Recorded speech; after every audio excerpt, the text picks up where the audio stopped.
Et nous y sommes. Le mochi critique, on va vous parler du coup De nichon. Pardon. Bah oui, mais c'est ça. On va commencer en vous parlant de Midnight Secretary, où vous verrez qu'il y a un nichon. Regardez, hop là, on l'a caché. Il est tout petit en plus, c'est honteux. Non mais c'est bon, il n'y avait rien là. Libérer les nichons. Le truc, c'est qu'effectivement, le bouquin, il est... c'est quoi? Je retourne en arrière. Voilà, hop. Le bouquin, il est au niveau de ma table de chevet. Je vais le récupérer. C'est avec la catastrophe qui s'est produite aujourd'hui. Voilà, écoutez, j'ai un peu tout refait. Ah, tu l'as, qu'il est beau. Oh, mais qu'il est beau. Il est beau. Il est trop beau. Magnifique cette réédition. Je vais aller le chercher. Elle est fat hein, quand même. Hein, Ah ouais, bah deux bouquins. Pour du soleil, ils ont sorti en plus une autre réédition là récemment, dont on n'a pas parlé, c'est les... C'était, je sais plus si c'est Tales of qui ressortent en manga ou un truc dans le genre. Genre il y a... Ah non, les Suikoden, pardon. Regardez-moi ça comme titre. On va en parler, hein, vous inquiétez pas, on va revenir pour en discuter. Mais du coup, je l'ai vu en magasin et pareil, c'est un gros format comme ça. Bah, oui, bah ça se fait maintenant, hein, on l'a vu avec, comment ça s'appelle, Panini l'a fait, enfin beaucoup aussi aujourd'hui. Enfin, surtout en termes d'épaisseur, parce que la hauteur, ça a l'air plus manga standard. Bah tu vois, je le trouve plus proche. Voilà, c'est pas un perfect édition, là on est vraiment sur, encore une fois, on va en parler, on est plus sur un double tome avec une très très jolie couverture. Si vous voulez. Me revoilà et on va pouvoir parler d'un des meilleurs titres de la décennie. On va un peu vite. Ah ouais, direct, ça dit les termes quoi. Midnight Secretary, je suis totalement déter. C'est un de mes titres de quelle préférés. Décennie? Ah bah, parce qu'il date de 2007 quand même. Ouais, ça date. C'est arrivé en 2007 chez nous, c'est arrivé un petit peu après, non? Non, non, quasi. Enfin, pas très loin de souvenirs. Je me demande si c'est pas 2008. Ils l'ont pas marqué. Bah, évidemment qu'ils l'ont pas marqué. Il faudrait que j'aille regarder sur les autres tomes, mais. Ah oui, sur tes tomes d'origine, effectivement, l'info doit être dessus.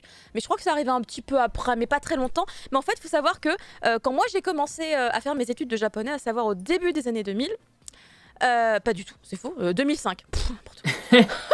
Je sais pas si entre 2005 et 2010, bah du coup c'est en plein dans mes études et c'est l'année où est sorti pour la première fois Midnight Secretary, qui était prépublié dans le Shokomi, donc un magazine de shoujo qui s'appelait le Shokomi et qui avait donc la particularité d'avoir un contenu plutôt chaud, hein, vraiment. Et, oui, c'est vrai. Du coup, Shokomi. Je ne l'ai plus vu, je dois bien l'avouer. Il a changé de nom, je crois. Il a dû changer de nom peut-être, ouais. Mais en tout cas, moi j'aimais beaucoup ce contenu parce que c'était très coquin. Voilà, je ne vais pas vous cacher. Je cherchais cette petite étincelle de l'émoustillement, on va dire, dans un titre. Mais dans des histoires toujours très intéressantes. Tout n'était pas focalisé là-dessus quand même. C'était pas toujours très intéressant. Non. Écoute, j'essayais. Ça balance, vas-y. D'ailleurs, elle essaye de sauver les meubles et finalement. En tout cas, à l'époque, on avait fait toute une collection de ces titres-là. Oui, tout était pas super. Mais Midnight Secretary, en l'occurrence, c'était un très très très gros coup de cœur parce que on est sur un titre effectivement un petit peu smut, comme dit Prof Isekai, mais avec un scénario quand même vraiment très cool. Moi j'aime bien le smut, hein. Alors vas-y, vends-le-moi, hein. Y a pas de souci. Ah bah écoute, alors il a le... Non, il connaît pas. Mais il a le smut très nuancé, on va dire, parce que c'est pas un gros smut dégueulasse. On est sur un smut très raffiné avec un côté très romanesque. Qui est même pas gratuit. Oui. Il n'est absolument pas. Non, mais franchement, le scénario est trop bien.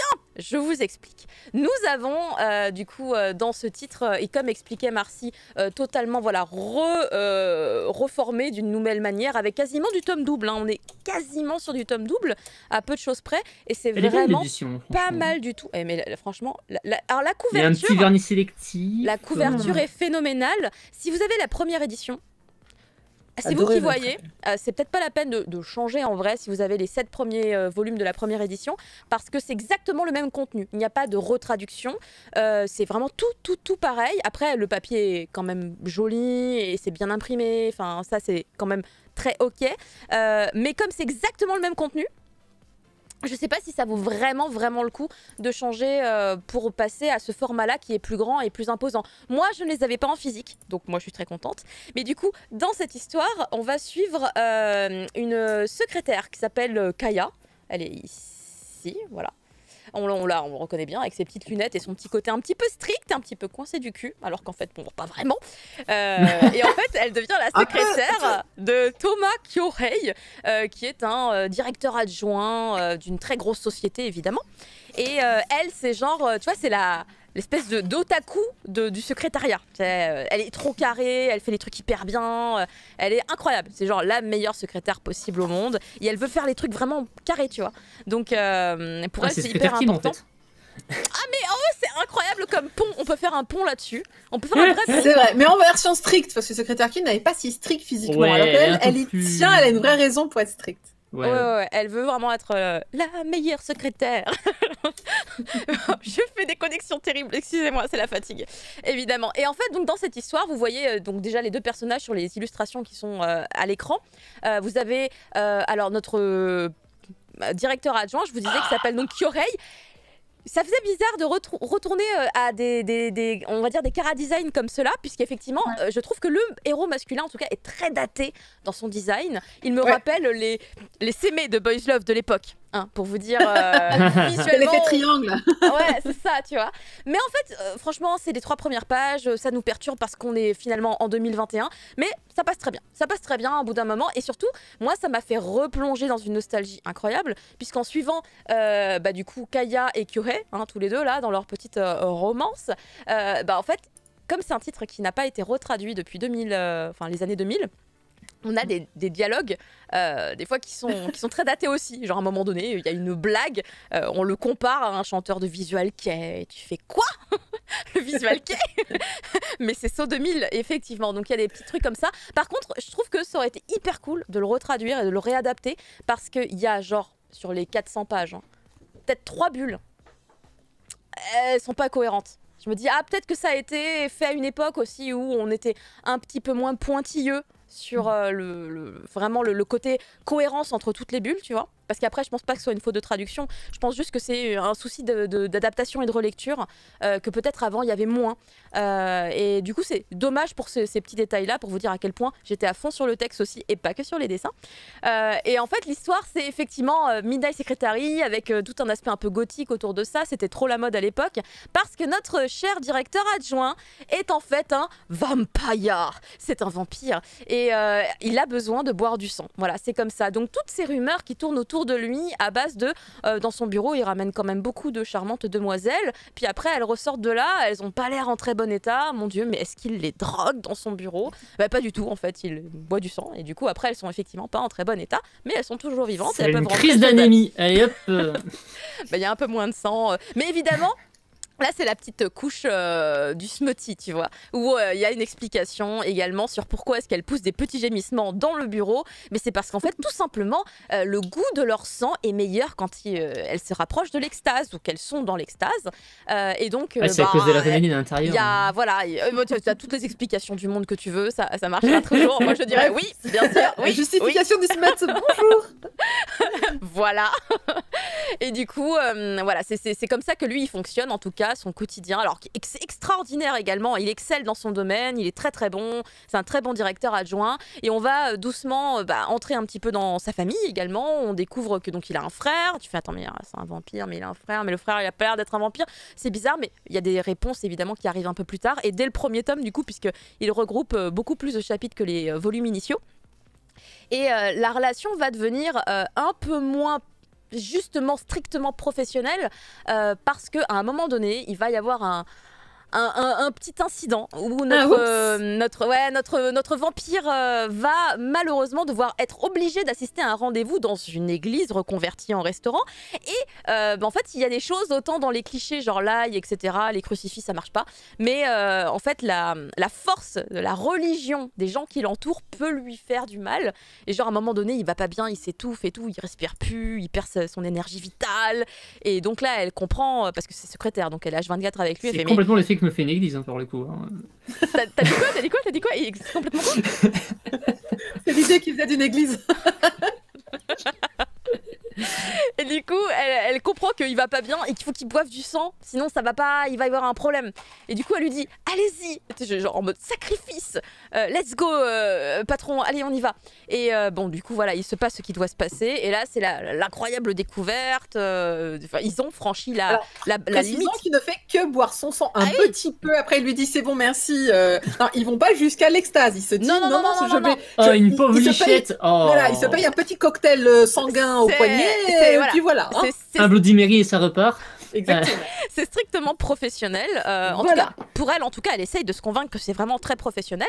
Et du coup, c'est effectivement le point de départ du coup, de son activité, on va dire, de secrétaire pour un vampire. Parce qu'en plus, le truc qu'il faut savoir, c'est qu'en fait, au tout début, quand elle découvre que c'est un vampire, c'est rigolo. Parce qu'en fait, au début, elle pense que le mec, il drogue les jeunes filles. Du coup, elle s'immisce un soir dans son bureau en mode, je vais trouver la drogue. Parce que quand même, j'ai des mœurs et tout. Moi, je travaille pas pour les gens qui droguent des femmes.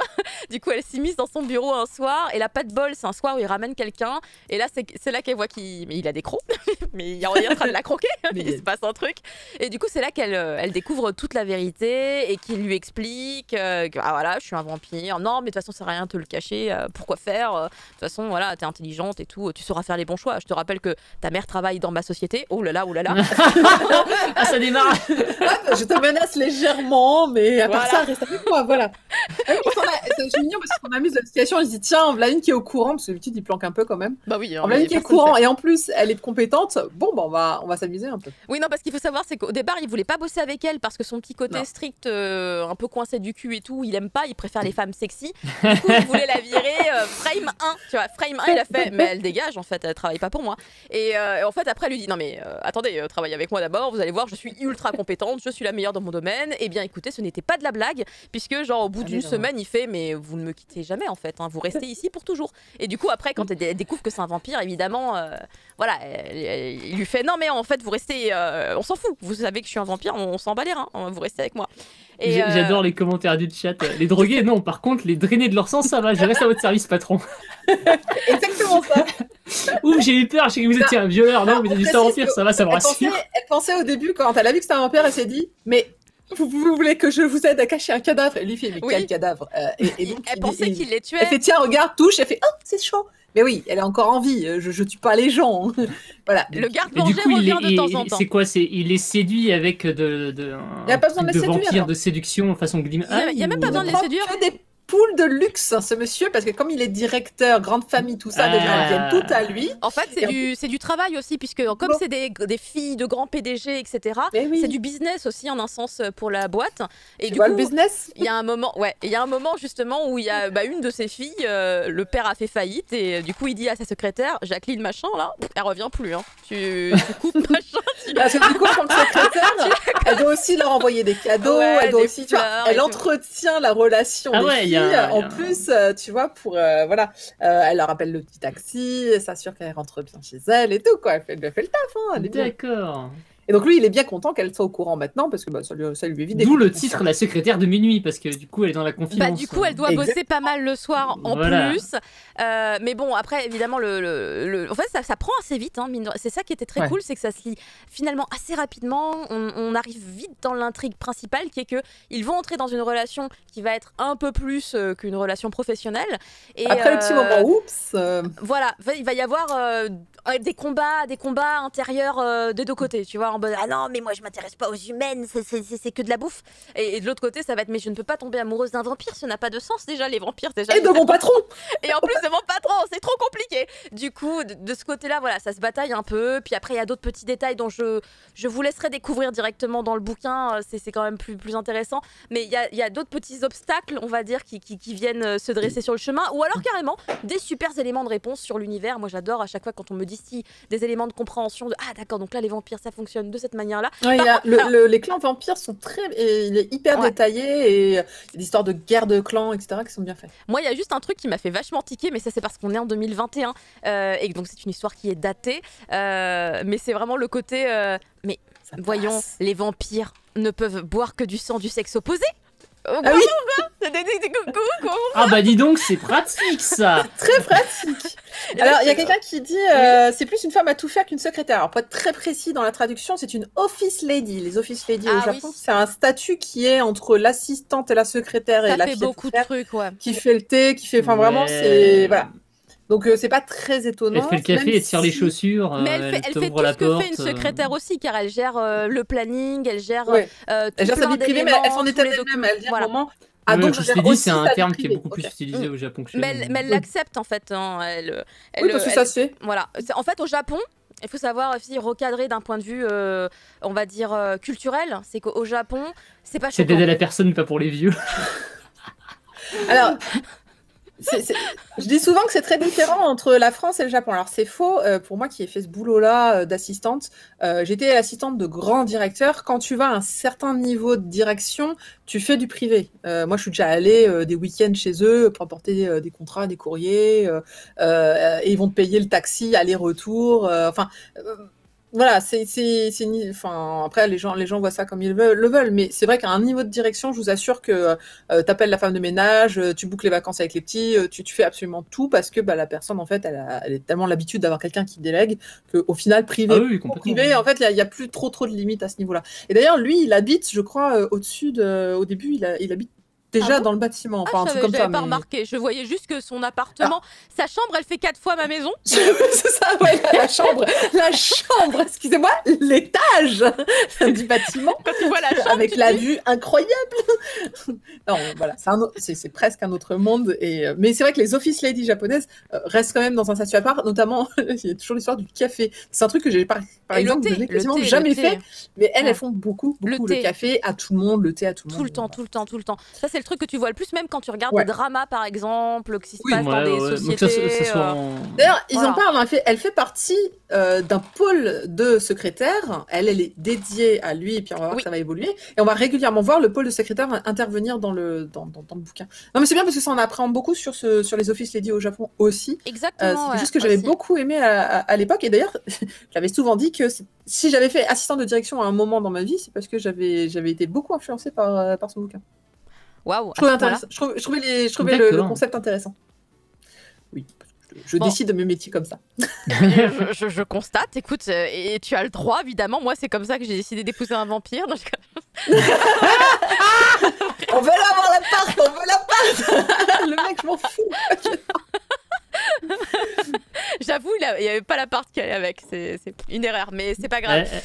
Oui, prof. Tu voulais dire un truc ? Non, mais c'est amusant, effectivement. Mais il y a des gens qui faisaient le parallèle avec le diable s'habille en Prada dans les commentaires. Ça, je l'ai fait aussi. Ça, c'est plus difficile déjà. Pour le côté tout à faire, etc. Ouais. D'accord. Puis le côté. On te traite comme une merde. C'est compliqué de bosser dans un univers qui n'est pas le tien. J'ai pas l'univers Dior. Quand j'y étais, j'étais un peu malheureuse quand même. Mais oui, ça existe. Je pense un peu à juste pour dire, ça existe. Ne soyez pas trop étonnés, mais oui, faire pro privé à ce niveau-là, encore une fois, c'est quelque chose de universel. Et donc, pour revenir à Midnight Secretary, pour moi, évidemment, c'est un très grand oui, parce que j'adorais déjà l'histoire. La relire, ça m'a plongé, comme je vous disais, dans une grande nostalgie. Si vous êtes quelqu'un qui découvrait cette série et qui en avait déjà lu, on est en 2021, il y a peut-être quelques détails qui pourraient vous énerver, parce qu'on a quand même une héroïne qui n'a pas forcément les comportements qu'on peut voir chez des héroïnes aujourd'hui en 2021. Moi, ça m'a zéro gênée. Moi, j'aime beaucoup, en fait, je suis très attachée, je suis un peu vieux jeu, je suis assez attachée finalement à ces héroïnes qui sont parfois très très en proie de leurs sentiments, qui vont vraiment céder face au héros, qui quand même est un peu un connard quand même au début, hein, vraiment, faut être honnête. Blanche. C'est une planche où il se passe quoi? C'est une planche où il y a du sang. D'accord. C'est celle vers la fin où elle prend le couteau et elle fait tant qu'il n'y a pas de téton. Bon appétit. Mais ça, franchement, le respect total, quoi. Là, quand tu la vois faire ça, tu fais oh là là, la badasserie. De toute façon, ce perso, là, on a l'impression qu'elle est toute frêle, toute machin, là, sur les... Mais non. Non. Justement, elle a un aspect un peu enfantin, par ses traits qui sont très doux. Mais en fait, alors déjà, c'est une vraie adulte, hein, totalement une vraie adulte. Et justement, elle essaye de cacher son... Elle se laisse pas faire, c'est ça qui est intéressant. Vous pourriez... Alors ça, c'est peut-être lié aussi à l'époque. C'est-à-dire que clairement, elle dit non. Hein, elle est là, elle s'impose, elle a un peu ses idées. On est moins dans. C'est un peu un jeu de chat et de la souris, un tout petit peu, mais il y a beaucoup de fois où elle cède, où elle se dit non, je veux pas me laisser faire parce qu'il me saoule. Bon, d'accord, j'accepte. Mais il est trop chiant. Ça, c'est le côté, je trouve, très. Il y a 15 ans, tu vois. Pour moi, ça c'est vraiment le côté où on ressent que c'était il y a un moment, mais du coup ça ne me gêne pas. Mais je préfère le dire pour les gens qui s'imaginent qu'on est sur une histoire moderne. Bah c'est pas tout à fait le cas, mais vraiment elle est vraiment trop cool à lire. Elle est vraiment trop cool à lire. Elle se lit vite. Il y a du smut, plein, pas mal. Beaucoup. pas mal. Pas mal. Et du beau smut. Du smut qui va faire battre votre cœur et vous donner le rouge au joue. Mais il n'y a rien de... C'est pas un taille, hein, attention. Vous n'allez pas vous imaginer. Le truc, c'est du smut très, je vous disais, très romanesque et raffiné. Parce qu'on est vraiment sur des espèces de belles illustrations où on est... comment dire, tout n'est pas dessiné dans le détail. Parfois, c'est vraiment genre de la silhouette dans une ombre, tu vois. Et c'est beau. Moi, je trouve ça très beau. C'est un truc que j'aime beaucoup. Je mets mon doigt sur les seins. Mais du coup, ça fait le sexe quand même, quoi. Ah, beaucoup. Ah oui, oui. Voilà. Ah, beaucoup. Il se passe des choses. C'est quand même un vampire avec une... Je note. 2 secondes. Manga... une stamina. Manga collect. Midnight Secretary. De loin, un de mes titres préférés qui se relie. Alors là, je l'ai pareil, hein, je l'ai relu, j'étais là, oh la vache. C'est vrai qu'il était drôlement bien ce manga et je suis très contente qu'il fasse une réédition parce que... Alors, tous les titres de cette autrice ne valent pas Midnight Secretary, mais il y en a quand même 2-3 qui sont équivalents. Et ça, c'est son truc. C'est du smut, un élément fantastique. Donc, il y a eu les loups-garous, les sorcières. Elle en a fait plein. Qui avait fait le truc avec le mec qui se transforme en loup, là?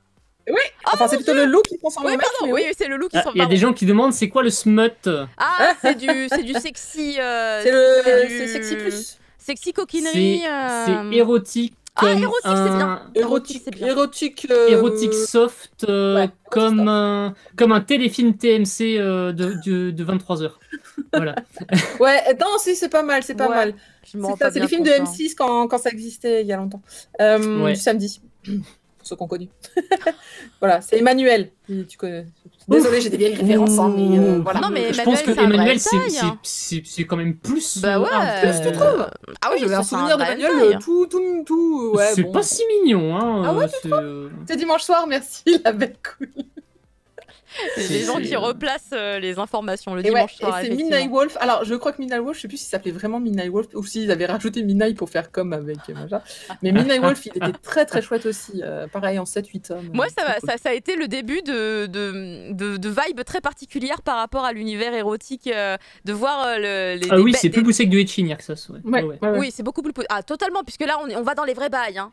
Le Ecchi, c'est du racolage. Là, on est sur. C'est ça, le Ecchi, ça t'aguiche un petit peu en te montrant une culotte, un petit décolleté, un petit machin. Ouais, puis en plus, c'est généralement c'est de l'humour, tu vois. Alors que là, ça s'inscrit dans un. Le smut, ça s'inscrit plutôt dans une romance plus sérieuse en général, quoi. C'est quelque chose qui cherche à toucher de manière plus. Bon, j'essaie de faire ça serait dommage. Comment dire plus réaliste. Je sais pas, il y a moins l'aspect comique. J'essaie de montrer des trucs sans trop en montrer, mais c'est. Voilà, le cadrage de la caméra, voilà. Je fais ce que je peux, regarde. Il y a des bisous. Il y a des bisous. Est-ce qu'on comprend ce qui se passe? Parce que c'est pas des bisous habillés. Non, ils sont pas les détails. Non, mais oui. Histoire. Smut égale du Ecchi avec du scénario. Ouais, c'est pas faux ça. Ah oui, alors ça c'est un des points. On l'a pas trop développé, mais on en a beaucoup rigolé puisqu'on a raconté plein de trucs sur le scénario est génial.